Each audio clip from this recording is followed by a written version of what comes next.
Hey everyone, welcome back and happy Saturday. All right, guys, it's the weekend and we made it through. Thank the Lord. And on top of that, we have some Jersey to talk about, which is so nice because we're getting away from the scandal for like 2 seconds. Well, it looks like Melissa Gorga is accusing Teresa and Louis of leaking these text messages to two T's in a pod.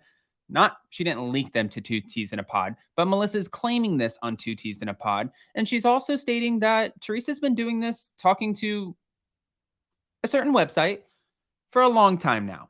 That's interesting to me. But also, there's a weird connection between Jennifer Aydin and Jacqueline Laurita. And we've been talking about Jacqueline Laurita because Teresa just met up with Jacqueline. Caroline Manzo was asked about how she feels about the Jacqueline Teresa coming back together sort of situation. And now we're finding out that Jacqueline Laurita is responsible for Jennifer Aydin being on the show. What?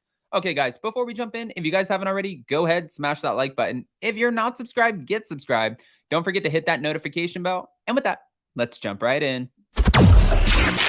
It's time for all your binge-worthy pop culture news. Welcome to Up and Adam.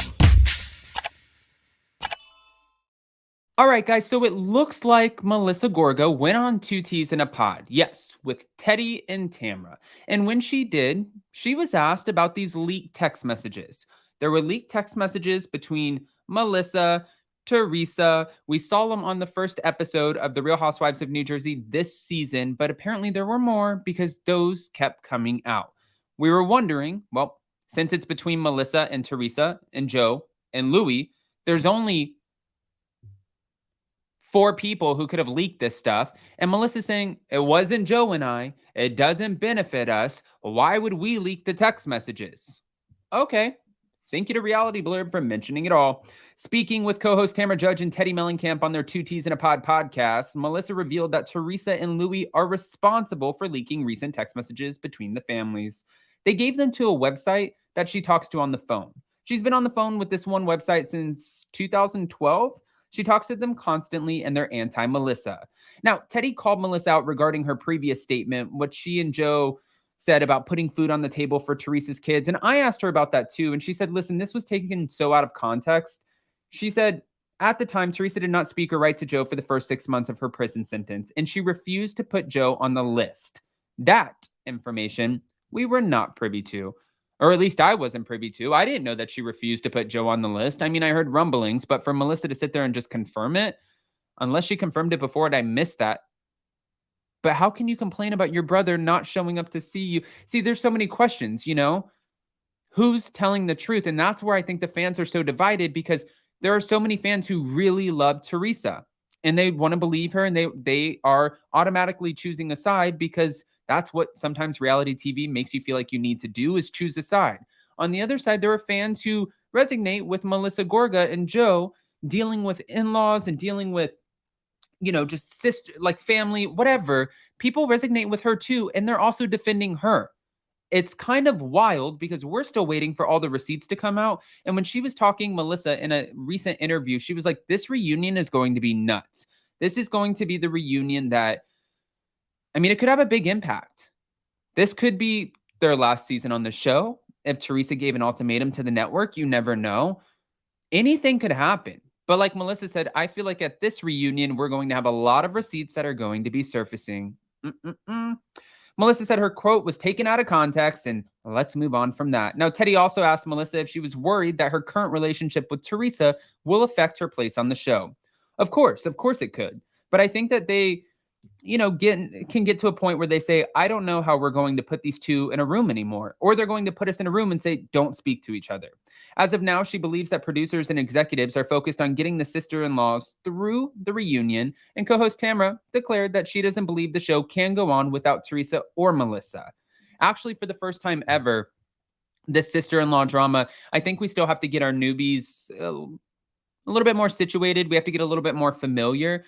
But Ryan Bailey said this when we recapped New Jersey, and I agree with him. He said, for the first time ever, I could see the show still living on if we did not have Teresa. Like if she moved to the West Coast, because she's talking about how she wants to move to California. If she decided, I want to walk away, we can actually see the show go on now. And that's wild. I never felt like that before. I know a lot of fans are like, get Teresa off the show. A lot of fans are like, the show's dead without her. This is the problem with reality TV. We are divided, and that is why we post all the community polls, because we are doing research and development for Bravo without them really knowing, because we know every once in a while they check our YouTube channels and they see the polls. So you're welcome, guys. We are doing the work for you. We are doing the research, asking the questions, what do the fans want? Love you, Bravo. Hold on. It keeps going. Now, back to the whole Jennifer Aydin and Jacqueline Laurita of it all. She credits Jacqueline for getting her on the Real Housewives of New Jersey, and All About the Real Housewives ended up coming out with this, and I was just shocked. She spoke on the Namaste podcast, and she revealed all the juicy details of what she went through to secure her spot. Listen to this, guys. So this is verbatim. So when they cast me on the show and I got the contract, it was a preliminary contract. There were a lot of things to the contract that we get, and it's a universal generic contract for all reality talent. It goes across the board. It wasn't a specific contract for Housewives of New Jersey. It was a universal reality contract, and there were things in that contract that were crazy, like for me to agree to defamation of character. She recalls calling her producer to address her concern, saying, I called my producer because my husband was like, you can't in your right mind want to sign this. You're like a well-respected, reputable woman in our town. We don't need it. Like, why do you even want to sign this? And part of me felt embarrassed in front of him, right? So I called my producer and I'm like, can we just take a few of these things out? And she said, look, this is a universal contract. These clauses do not pertain to our show specifically. I will have you know that anyone that you see that's on the show has signed this contract. You either want it or you don't. And at that point, I felt put on the spot and I felt like my integrity was on the line. So I felt like it was kind of like a game of who's going to give in first. And I said, well, I can't sign it then, right? And then she revealed that the producers didn't push her after she addressed her concerns and just said, bye, moving on. Like, okay, well, if you don't sign it, then you can't be on the show, right? Okay. So she said they started filming season 9 and she kept getting signs and seeing messages about following your gut. That's when Jennifer said that she knew she would regret not doing this and told Bill that she's done everything he's ever wanted and that this was something that she wanted to do for herself. Bill supported it, as he didn't realize how badly she wanted this. But to her surprise, when she called back the producer and apologized, they turned her down. The producer told Jennifer, you said no to a preliminary contract that was only 3 weeks. What if you say no to the contract that comes after this? We cannot risk wasting 3 weeks of footage and time and money on you for the risk that you're going to say no. And I'm like, I know I haven't proven myself. I know you guys don't trust me. So she was literally pleading with the producer, and the producer said that they would call back and after a few days let Jennifer know that they would not be moving forward with her. Jennifer said that she hung up and sent a long text apologizing and assured the producer that she was 100% committed, even if she was asked back next year. Jennifer said that she was very disappointed, but she credits Jacqueline Laurita for getting her the contract. That is the part that what? Okay. She explained that she was involved in a Best Buddies charity event, and it's kind of like a Big Brother type of school for children with autism, and that she got Jacqueline's contact information through Kathy. Kathy is obviously Teresa's cousin, Kathy and Rosie, we remember them, and Kathy's daughter worked for Bill's practice. Jennifer talks about the phone call that she had with Jacqueline that got her on the Real Housewives because she said somehow Jacqueline and I had gotten on a phone call and she saw my personality and she was friends with the former producer who was the producer when Teresa was on, but she wasn't the producer when I was on. And she was like, I'm going to call the producer and tell them that they need to reconsider you. She said whatever Jacqueline said worked because Jennifer, obviously, she's on the show. The producers reconsidered. She's here, baby, and I don't think she's going anywhere anytime soon. And since we've seen her from when she first started on the show to now, she's evolved so much. At first, it was 16 bathrooms, 16 bathrooms. I have 16 bathrooms. Did you guys know I have 16 bathrooms? I can pee in a different toilet for 2 weeks and never know or have to clean one or use the same bathroom twice. I don't know what she said, but at first it was like, ugh, God, this is getting redundant. And now you can see that more and more as she's learning how to play this Real Housewives game, she's getting into the thick of it. She had her husband's affair exposed last year. And now this year, she's like, may the bridges that I burn light my way. She's like, I don't care.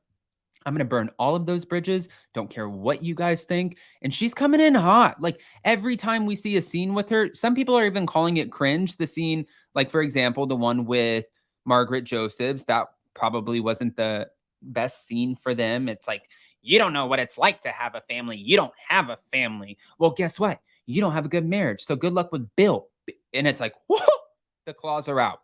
But it seems like she's really stepped into the role. I don't see Jennifer Aydin going anywhere. Now, guys, I don't want to just give you this information, and I was shocked again by the Jennifer Aydin of it all. Kind of a fun backstory, but I want to hear what your guys' thoughts are. So comment below, let us know what you think, and more importantly, before you go, if you haven't already, go ahead, smash that like button. If you're not subscribed, get subscribed, and don't forget, like the banner says below, go over to our messy little sister channel. She's one hell of a broad. Up and at 'em too. We have after parties coming, more morning meetings, behind the scenes. She just hit 15,000 subscribers. I think she's almost at 16,000 now. Go smash the subscribe and the like button on this. Happy Saturday, guys. Have some fun, and we'll see you next time. Bye, guys. Love you.